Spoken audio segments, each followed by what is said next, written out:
Thank you. Actually, this is a surprise element for me because I just got to know that I have to chair the session.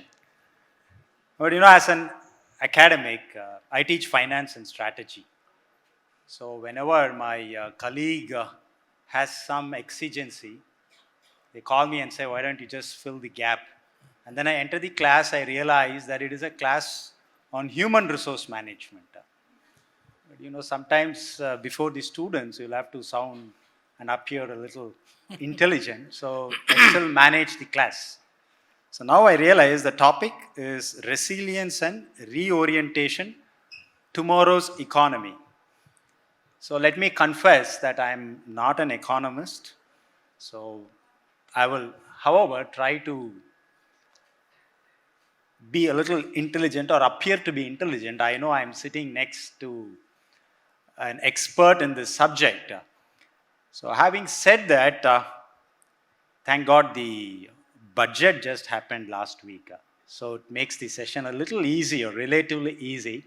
So let's open the session with your views on the union budget that was presented by the finance minister as an opening remark. And then I'll get some time to think on my next question. It's it's a nice kind of trick question because, if you ask people who prepare the budget, it's always presented as the answer to hundreds of problems. And every paragraph in a budget speech refers to some problem or the other. But, having looked at a lot of budgets in the past, I've come to the conclusion that a lot of this is routine. And there's nothing wrong with it because if you became finance minister and you didn't have a paragraph on women or youth or sports or health or education, somebody would complain. So as a result, you cover everything. But as an economist, if you sit back, I think it's possible to say, well, look, these are the important things. In one sense, everything is important, but what's the big picture? Yep. So what did I take from the budget as the big picture? Well, it's clearly a budget which is presented at a stage when the economy has kind of come out of the deep decline into which it had fallen. During the year that's just over, you had a good growth, or just about to be over, maybe something like 7% or so. But most of that was really in the first half of the year. So the growth rate in the second half is actually less than 5%. Mm-hmm. The challenge really is looking ahead.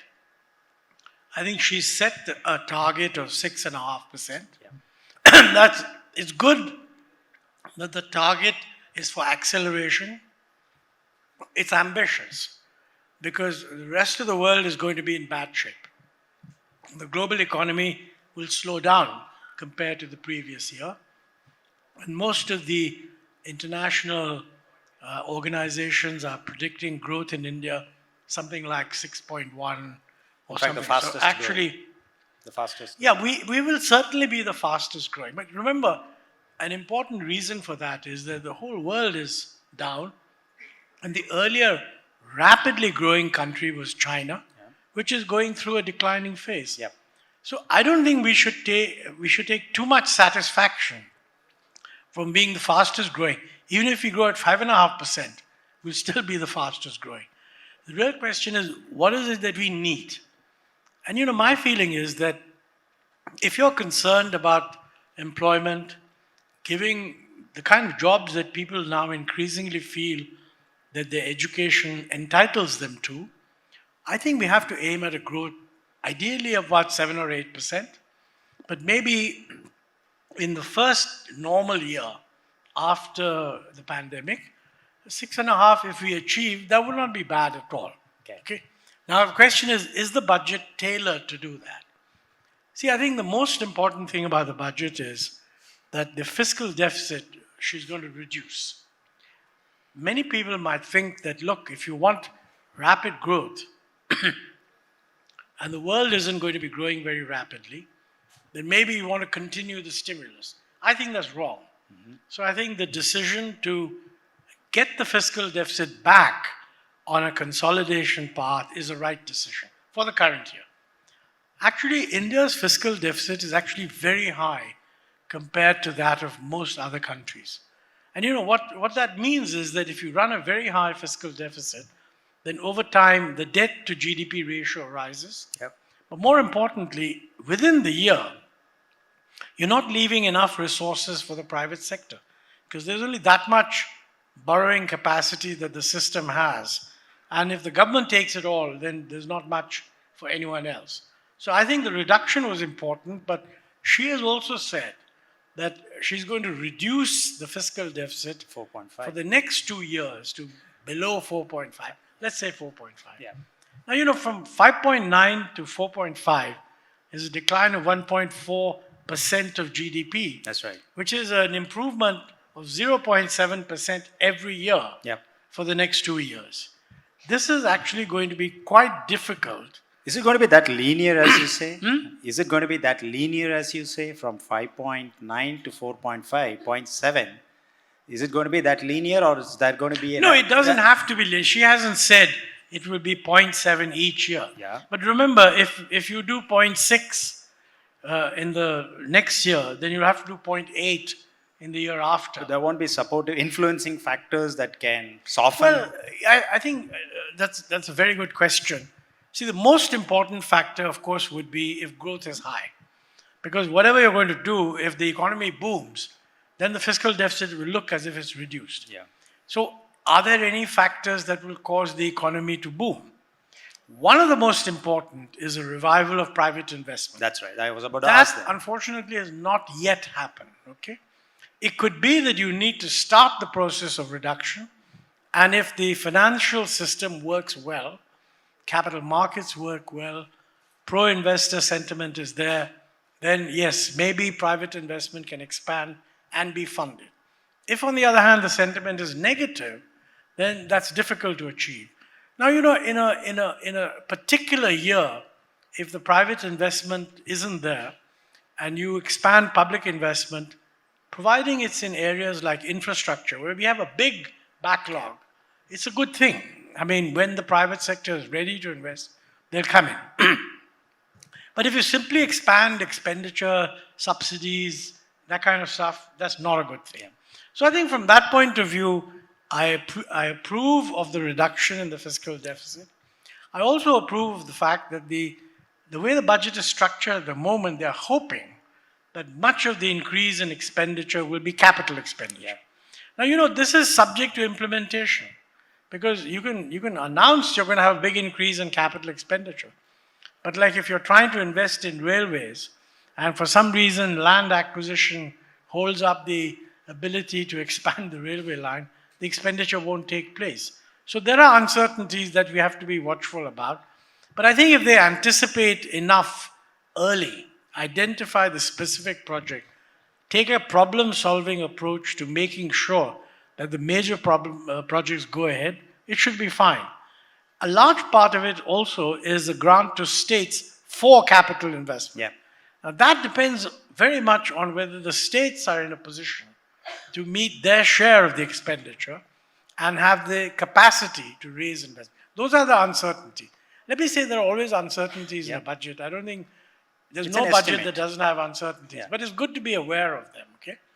So I think this year she has a big advantage because we've got rid of the free food scheme, which was really meant for dealing with the exceptional stress of the pandemic. Yeah. Also, fertilizer prices are low, so subsidies will be low. So it's a big saving. Yeah. And the increase in capital investment is more, and the reduction in the fiscal deficit is largely a reflection of this saving. But you know, to do another 0.7 next year, and then another 0.7 the year after in the fiscal deficit, that is going to be very tough. Okay. And it's going to be tough for two reasons. One is, see, one approach would be that you just do it by expanding revenue. Yeah. But in our system, there's a huge need also to expand expenditure. Yeah. I mean, everybody talks about health and education. For years, we've known that our performance in that area is much less than it should be. Things are improving, but it's not at the rate that we wanted. Now, all those things are going to increase expenditure, Okay. then the tax increase has to be either higher than that or some other expenditure should be cut. And the one thing on which it is politically very difficult to take a stand is to identify expenditure that can be cut. Because the moment you do that, there's always some vested interest behind that particular expenditure. Already you see in the newspapers, somebody saying, well, the provision for this scheme has been kept very low, etc. You can't have fiscal adjustment if you believe that every bit of expenditure is ideal, essential, and can't be cut. Yep. And the government and public opinion will have to be mobilized, behind that. Now, one more point I want to mention here by way of background. Looking ahead, one of the biggest challenges we face is going to be climate change. It's staring us in the face. Yeah. We know what needs to be done. It's going to take money. I don't think the money is going to fall from some international tree, although certainly there can be significant international support. That's something perhaps in the G20 context the government will try to negotiate. But most of the money will have to come from domestic resources. So if you're going to manage the climate change well, and that's very important because if we don't manage it well, we'll have problems on water, we'll have problems on... look, the rise in temperature, the fall in agricultural productivity, all of those things will create major difficulties. And that means more spending. So how do you bring about a reduction in the fiscal deficit while accommodating all these demands for expenditure?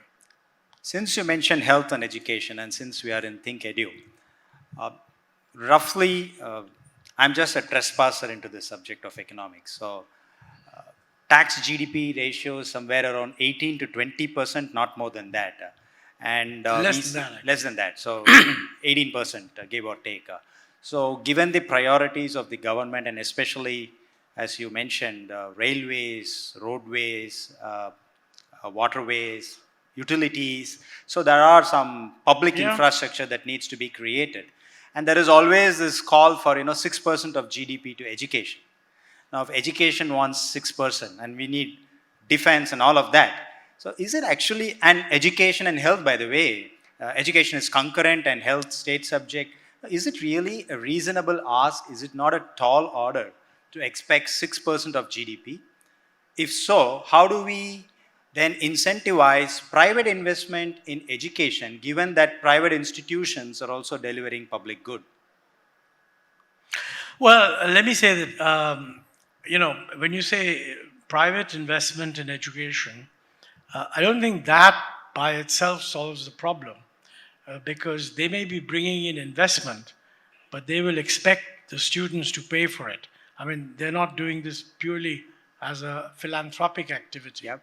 Some of it can be, but most of it is, at least it's meant to cover costs and make some kind of a profit. But student education loans are priority sector lending. But so banks... this is the point that, are people happy with an education expansion which involved a big increase in expenditure by the individual, or are they asking for a highly subsidized form of education? There's a good case for an education subsidy, but it has fiscal implications. And I don't have a good answer. By the way, I should emphasize that I'm a complete newcomer in the area of education. You described yourself as a newcomer in economics. The essential thing about education, quite frankly, is that I don't think we really know how money spent on education will deliver the goods. Yes, everybody is in favor of private universities on the grounds that if people are willing to come, why stop them? And if some people are willing to pay those fees, why not let them? But that's not going to solve the massive need for education. Massive need for education will either require government education at very low fees or scholarships that will enable students to get seats in private universities. That involves expenditure too. Yeah. Now to the specific word in the topic, resilience. And you rightly pointed out that this budget is after the pandemic, and also the Ukraine war is more or less behind the budget. But at the same time, we should also understand that certain happenings that creates turbulence at a global level will definitely happen. I'm not saying there's going to be another round of pandemic, but the way in which we are integrating supply chains, the way in which we're getting globalized, definitely there will be another form of turbulence that will affect global economy. So from that perspective, building resilience is definitely a necessity. Now, as an economist, what will be the metrics on which you would build resilience?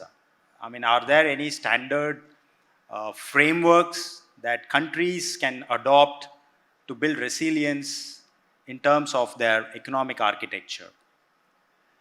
Well, resilience, means a number of things. One is it means financial stability. That is, you cannot be assuming that the world is one in which foreign money will be freely available at low interest rates. Yeah. So therefore, the financing of your development has to be done quite dominantly on the domestic financial strength with some support from outside. Support from outside. The current account deficit at the moment is likely to be 3% of GDP, and most people feel that's a little too risky, and ideally it should be around 2%. So 2% of GDP can come from outside. But if you want the investment rate to go up from the present level by 4 or 5 percentage points at least, there isn't that much scope for increasing the current account deficit. So that has to come from domestic savings, private and public. So more productivity, more surpluses, etc., etc. That's on financial resilience. The other thing is resilience to external shocks. Yeah. I think you mentioned, by the way, that the Ukraine war is behind us. It isn't behind us. No, at least It's just it seems to be at a point where the conflict continues, but it's stabilized a bit. It could flare up anytime. Yeah. And we don't know what that would do. I didn't want a war to happen again, so I just said, nobody wants the war to happen again, but the problem is as long as that issue is not resolved, many of the consequences in terms of high oil prices, etc., we'll have to keep dealing with.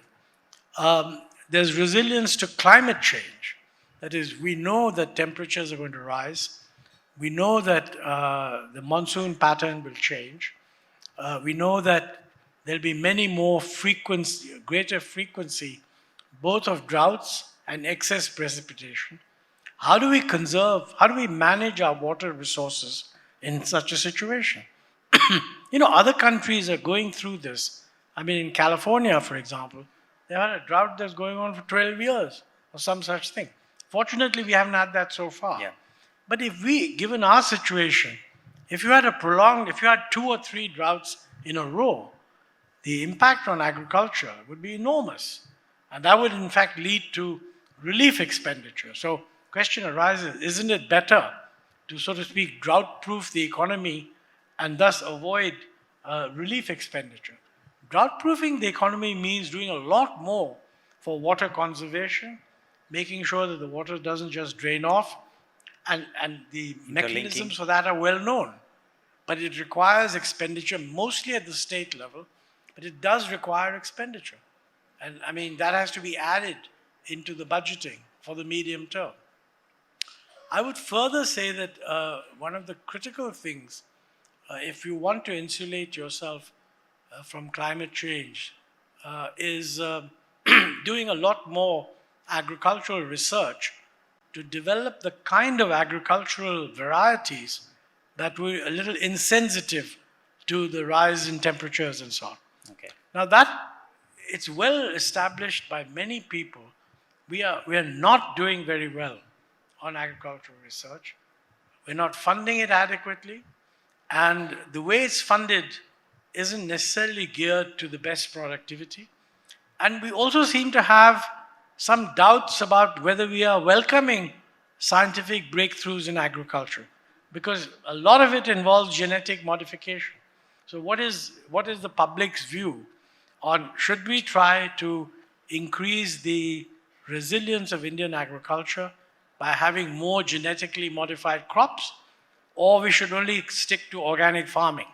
There's quite a large civil society group which would say that we should do organic farming.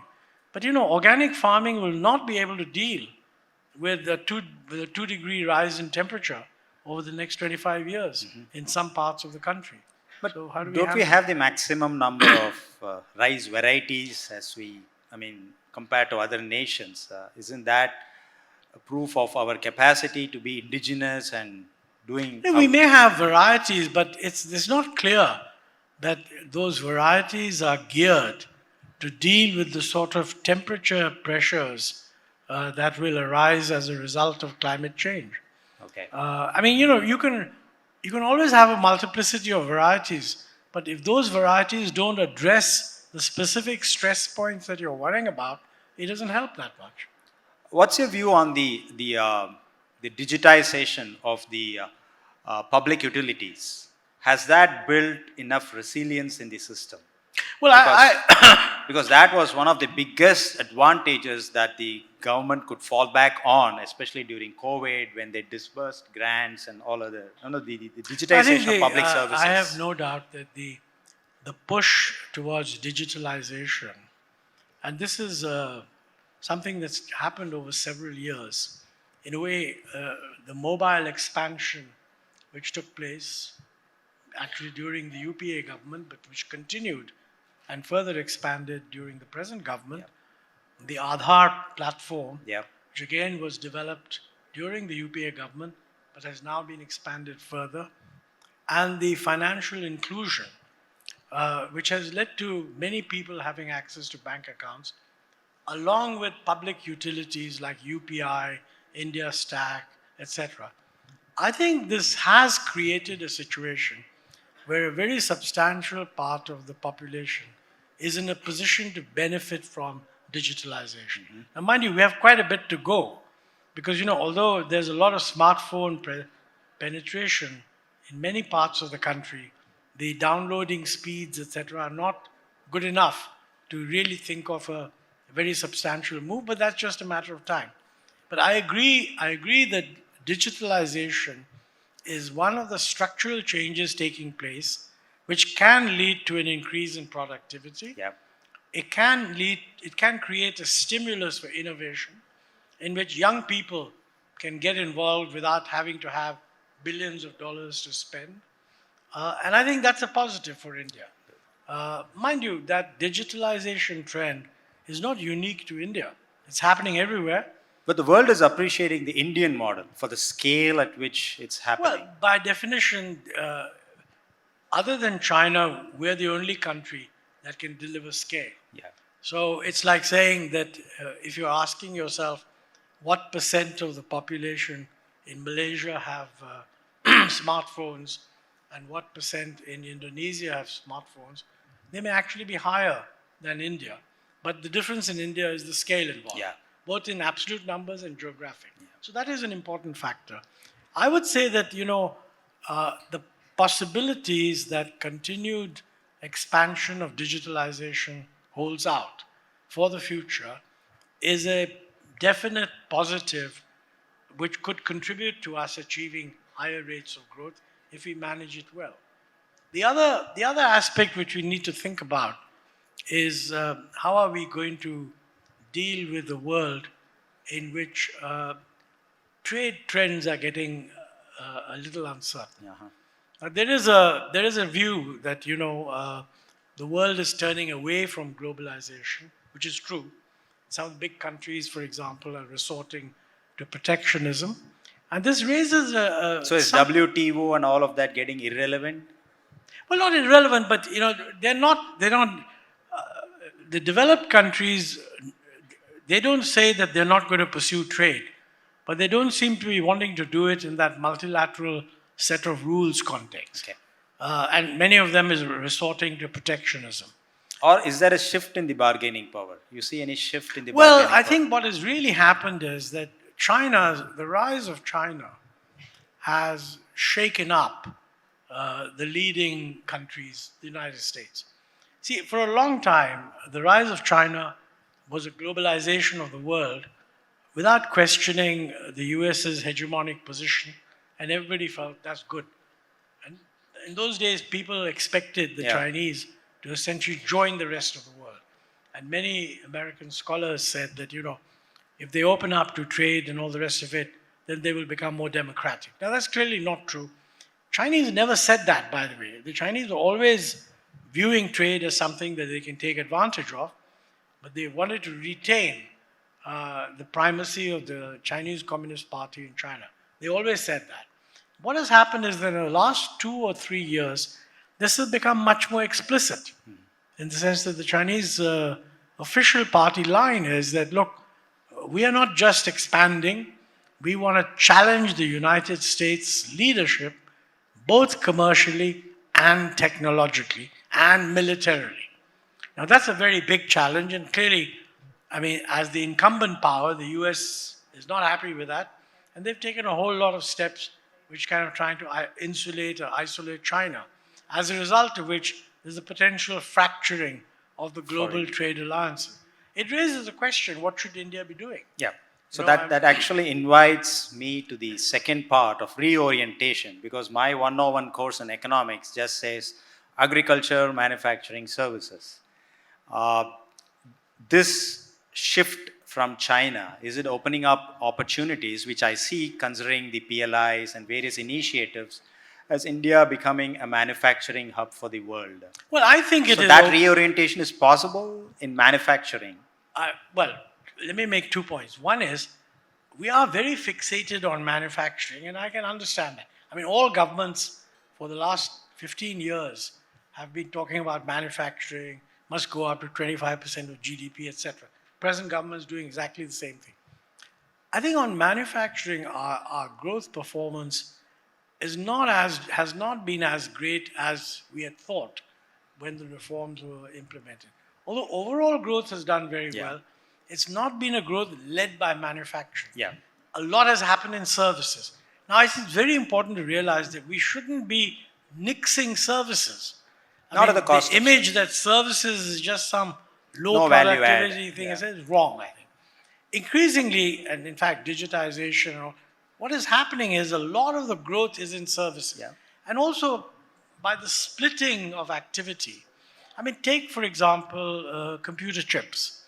Now, the manufacture of a wafer is manufacturing, but the design of the chip is services. Yeah. It's being done separately. 25,000 guys employed in Bangalore and other places Yep. are designing chips. Yep. And that product is a service provided to the fellow who is then going to manufacture the chip. Yeah. So there's nothing wrong with having that part of the value chain. Is not something to be sneered at. No, That's not at point the number one. cost of services. So a lot for us, the growth, the potential, and this is a consequence of both global integration and digitization, and also a sort of suspicion of China. For whatever reason, there isn't a suspicion of India, so we benefit from that. But I think even in manufacturing, I think there's increasingly a realization that, trade consists of global value chains. And there are global value chains in manufacturing. So if we want to be part of that system, then we need to be competitive in joining in the global value chain. That does not mean that you start by producing everything at home and then use it as an input into something at home and then so on. You will be importing things and exporting things. And I think the trade policy that we need for that should make it plain that we want to remain open. Now, I find in the discussion very often, nobody actually says that we shouldn't, but there are many, many times you hear recommendations that we should raise import duties in order to protect our domestic industry, etc. This can become dangerous because that's what happened in the 1970s. And that argument that let's raise import duties to protect domestic industries is what led inexorably to a high-cost, uncompetitive economy. Yeah. But if so you we've got to avoid that in the present circumstances. Yeah, but if you contrast those times with the contemporaneous times, we have also moved up the value chain in terms of our capacity building and expertise in manufacturing. So no longer is this protectionism through high imports is actually one thing that the industry is looking for. They have developed indigenous capacity. So there is, as you said, a lot of potential for services and manufacturing to integrate cohesively. That is possible, isn't it? Well, I certainly think it's possible. I hope that that's the message that industry is giving to the government. I'm not always sure that that is the message. Some industry seems to feel that the time has come to increase protective duties. Some industry. Now, whether the government listens to them or not is an open question. But this is an issue that should be carefully debated. I can fully understand in certain areas at certain times, you decide that, look, we're going to give a little bit of a special protection here for a limited period of time. But the overall framework has to be one in which India remains open. The present position is that, India's level of protection is much higher than that of other East Asian countries. So what I mean is, if these fellows, we are after all growing, we hope to become more important, we want to step into the space vacated by China. Is that possible if we continue with an average level of duties, which is almost twice that of other countries in East Asia? And my view would be that we ought to have a global target that, no, we're going to bring our duty levels down to the levels in these other countries.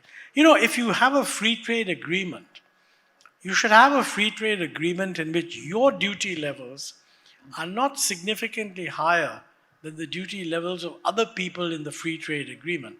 Because then the benefits you give to each other are roughly equal. If you have a very high external tariff and you give duty-free access to somebody whose external tariff is much lower, he's getting a much bigger advantage than you are getting.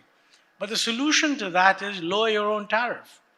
And I think this is an issue on which I hope that at some point the government will clarify what is their approach. Okay. Because I think they're getting mixed signals from industry. Yeah, but some of the positive signals, indigenous 5G, the Vande Bharat, which is indigenous, these are some hopes, bright spots that we see.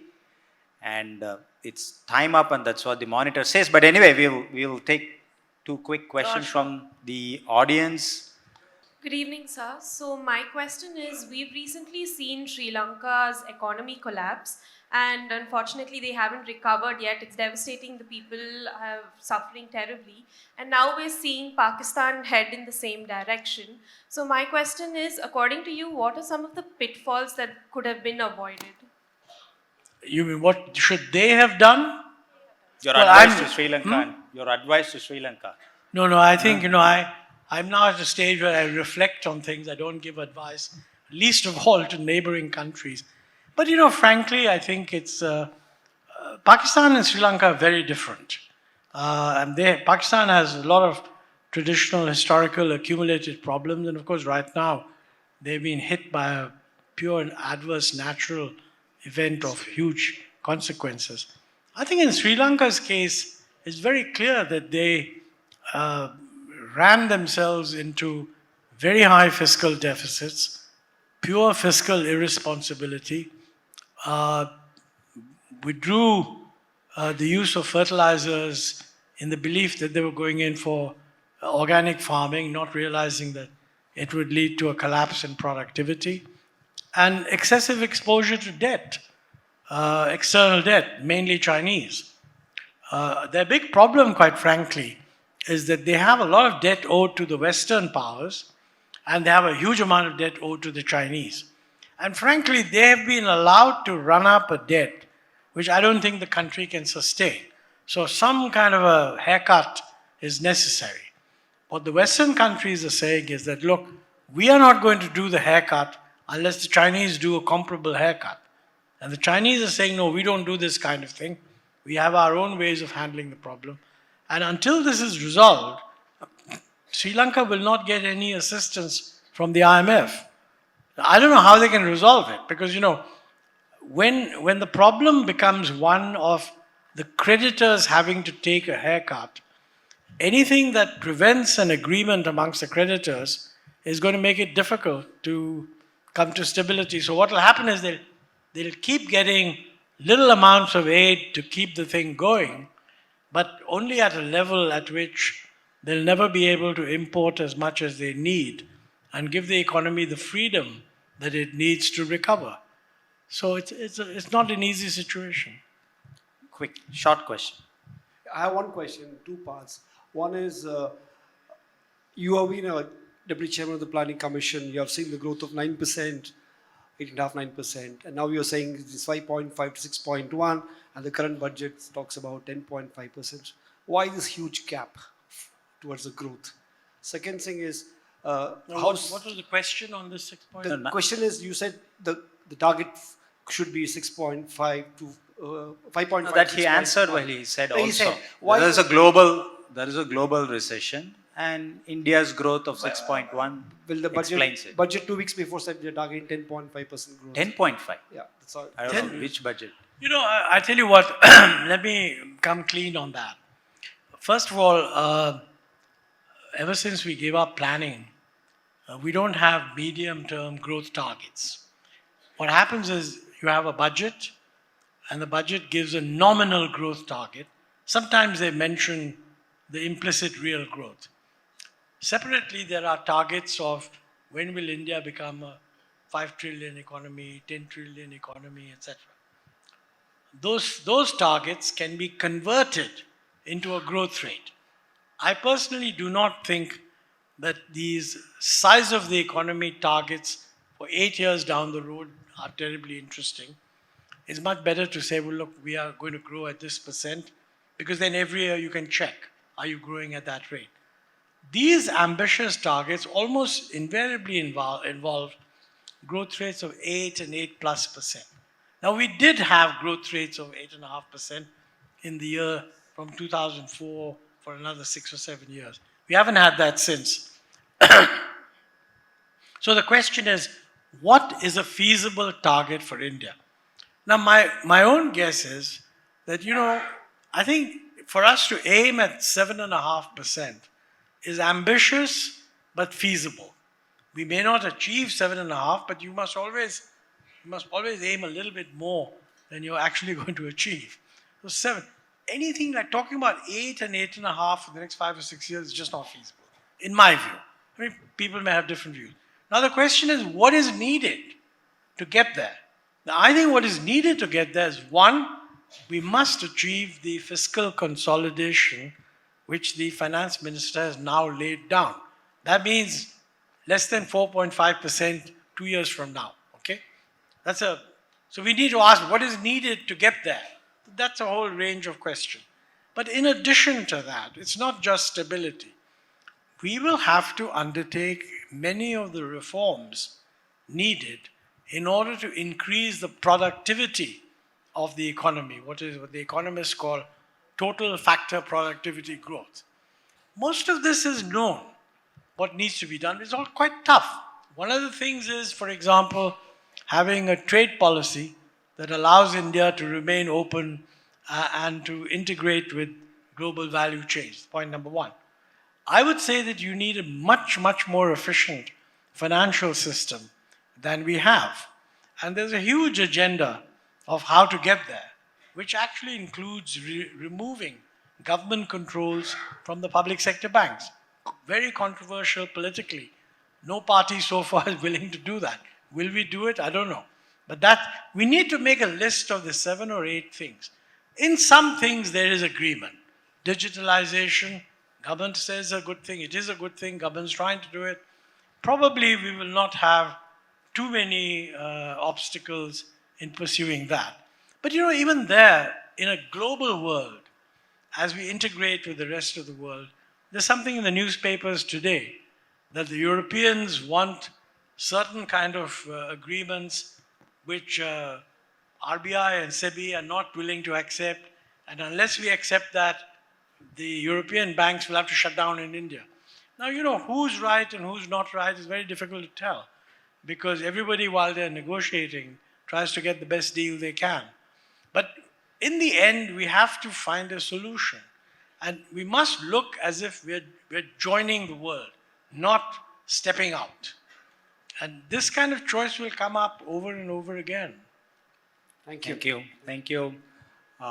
Thank you very much, sir. I must recall, for the benefit of the audience, we had invited Mr. Ahluwalia in the early 90s to visit our institution, and that time when you were in the finance ministry, you deputed Mr. M.R. Sivaraman instead, and later recalled our invitation in the late 2010 as Deputy Chairman of the Planning Commission. He came and delivered a wonderful lecture at Shastra. So I still recall that, fresh memories. Thank you very much, sir. A big round of applause.